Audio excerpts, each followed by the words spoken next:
ಪಚಾಮ್ಯನ್ನಂ ಚತುರ್ವಿಧಂ. ತನ್ನದೇ ಆದ ಪ್ರಾಣ, ಅಪಾನ, ವ್ಯಾನ, ಉದಾನ, ಸಮಾನ ಎಂಬ ಪರಮಾತ್ಮನದೇ 5 ರೂಪಗಳಿವೆ. ಎರಡನೆಯದಾಗಿ ಪರಮಾತ್ಮನ ಅಧೀನರಾದ ಮುಖ್ಯ ಪ್ರಾಣದೇವರ 5 ರೂಪಗಳಿವೆ. ಅದೇ ಹೆಸರು. ದೇವರ 5 ರೂಪಗಳೂ ಇವೆ. ಪ್ರಾಣ, ಅಪಾನ, ವ್ಯಾನ, ಉದಾನ, ಸಮಾನ ಅಂತ.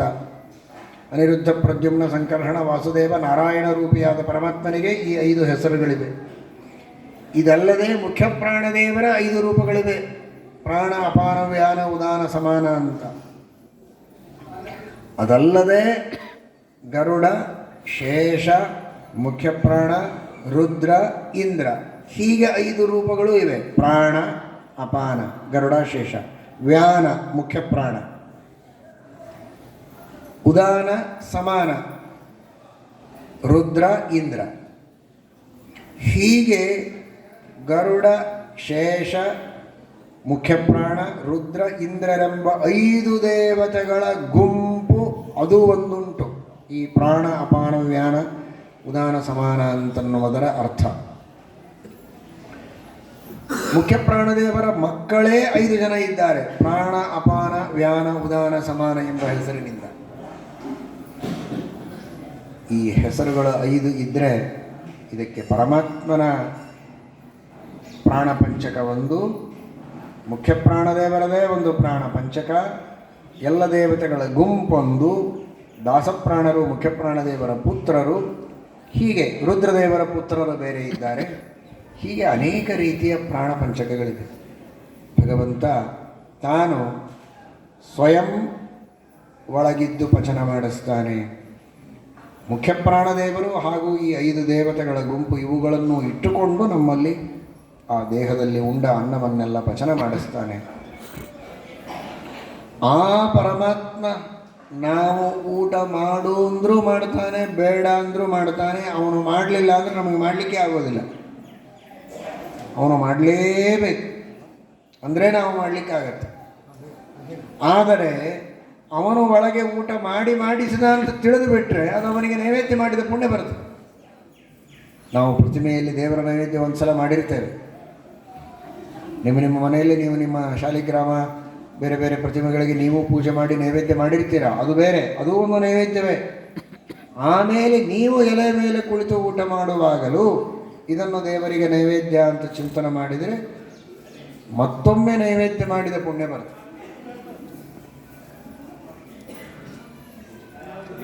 ಎಷ್ಟು ಶಾಸ್ತ್ರದಲ್ಲಿ ವಿಧಾನ ಮಾಡಿದ್ದಾರೆ ಅಷ್ಟೇ ಮಾಡಬೇಕು. ಮತ್ತೆ ಇದೀಗ ಹೇಳಿದ್ದನ್ನು ನೆನಪಿಟ್ಟುಕೊಳ್ಳಿ. ಒಂದು ಸಲ ಮಾಡಿದ್ದನ್ನು ಮತ್ತೆ ಮಾಡ್ಬೋದು ಅಂತ ಹೇಳಿದಾರಲ್ಲ, ಹಾಗಾದರೆ ಯಾಕೆ ಸುಮ್ಮನೆ ದಿವಸ ಬೇರೆ ಬೇರೆ ಬೇರೆ ಕಲ್ಸಕ್ರಿ, ಕಾಯಿ ಭಾಳ ತುಟ್ಟಿ ಈಗ. ಆದರೆ ಕಾಯಿ ಕೆಟ್ಟ ಹೋಗುತ್ತೆ, ಬಿಟ್ಬಿಡಿ. 2 ದಿವಸ ಇರುತ್ತೋ, 1 ದಿವಸ 2 ದಿವಸ ಇರ್ಬೋದು, ಮಾಡೋಣ. ಕಲ್ಸಕ್ರಿ ಅಂತೂ ಬೇಕಾದಷ್ಟು ದಿವಸ ಇರ್ತದೆ. ಉತ್ತತ್ತಿಗಂತೂ ಇನ್ನೂ ಜಾಸ್ತಿ ಆಯುಷ್ಯ. 1 ತಿಂಗಳು ಅದೇ ಉತ್ತತ್ತಿ ಇಡೋದು, ನೈವೇದ್ಯ ಮಾಡೋದು, ಒಳಗಿಡೋದು, ಮತ್ತು ಮಾರನೇ ದಿವಸ ಅದನ್ನೇ ತೆಗೆಯೋದು. ನೈವೇದ್ಯ ಮಾಡಿದ್ದನ್ನು ಮಾಡ್ಬೋದಲ್ವಾ? ಇಲ್ಲ.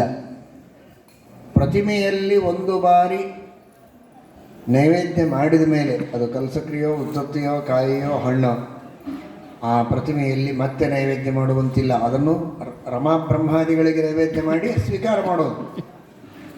ಆದರೆ ದೇವರಿಗೆ ಮತ್ತೊಮ್ಮೆ ಅದನ್ನೇ ಪ್ರತಿಮೆಯಲ್ಲಿ, ಇನ್ನೊಂದು ಪ್ರತಿಮೆಯಲ್ಲಿ ಮಾಡ್ತೇನೆ, ಅದೇ ಪ್ರತಿಮೆಯಲ್ಲಿ ಮತ್ತೊಮ್ಮೆ ಅಥವಾ ಮತ್ತೊಂದು ಪ್ರತಿಮೆಗೆ ಒಯ್ದು ದೇವರ ನೈವೇದ್ಯವನ್ನೇ ನೈವೇದ್ಯ ಮಾಡ್ತೇನೆ ಅನ್ನೋ ಹಾಗಿಲ್ಲ.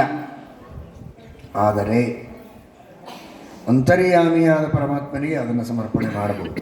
ಒಮ್ಮೆ ಪ್ರತಿಮೆಯಲ್ಲಿ ನೈವೇದ್ಯ ಮಾಡಿದ್ದನ್ನು ನಾವು ಊಟ ಮಾಡುವಾಗ ನಮ್ಮ ಅಂತರ್ಯಾಮಿಯಾದ ಪರಮಾತ್ಮನಿಗೆ ಇದು ಸಮರ್ಪಿತ ಅಂತ ಮಾಡಬಹುದು ಅಷ್ಟೇ.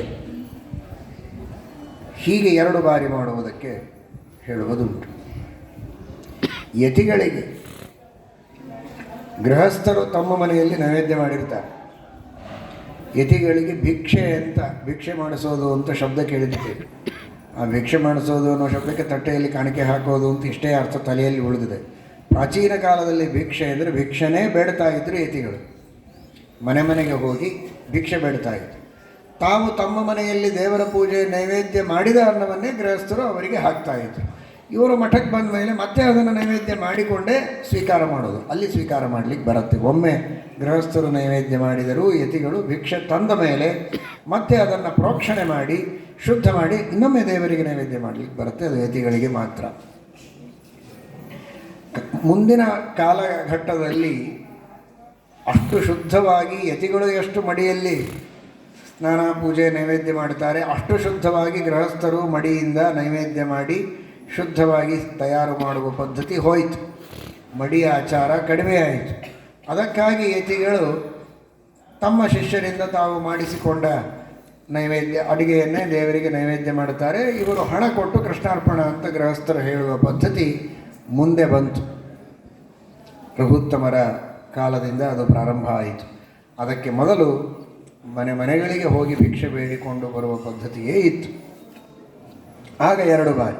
ಹಾಗಾದರೆ ಈಗ 2 ಬಾರಿ ನೈವೇದ್ಯ ಮಾಡುವ ಪದ್ಧತಿ ತಪ್ಪಿದೆ ಅಂತ ತಿಳಿಯುವುದಲ್ಲ. ಅದಕ್ಕೆ ನಾವು ಅರ್ಥಾತ್ ರಘುತ್ತಮರ ನಂತರ ಕಾಲದಲ್ಲಿ ಈಗ ನಡೆದು ಬಂದ ಪದ್ಧತಿ ಏನು ಅಂದರೆ, ಮಠದಲ್ಲೇ ಅಡಿಗೆ ಆಗತ್ತೆ, ಗೃಹಸ್ಥರು ಮನಸ್ಸಿನಿಂದ ಕೃಷ್ಣಾರ್ಪಣೆ ಹೇಳಿರ್ತಾರೆ, ಭಿಕ್ಷೆ ಯಾರಿಗೆ ಕೇಳೋದು ಅಂತ.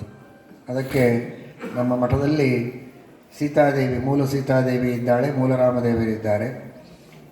1 ಬಾರಿ ನೈವೇದ್ಯವನ್ನು ಗೃಹಸ್ಥರ ಪರವಾಗಿ ನಾವೇ ಮಾಡ್ತೇವೆ. ನೈವೇದ್ಯ ಮಾಡಿ ಆದ ಮೇಲೆ ಮೂಲ ಸೀತಾದೇವಿ ಎಲ್ಲರ ಅಮ್ಮ ಅಲ್ಲವೇ, ಎಲ್ಲಮ್ಮ ಎನಬೇಡಿರೋ ಸಿರಿದೇವಿ ಎಲ್ಲರ ಅಮ್ಮನಲ್ಲವೇ ಅಂತ ಅಲ್ಲಲ್ಲಿ ಹೋಗಿ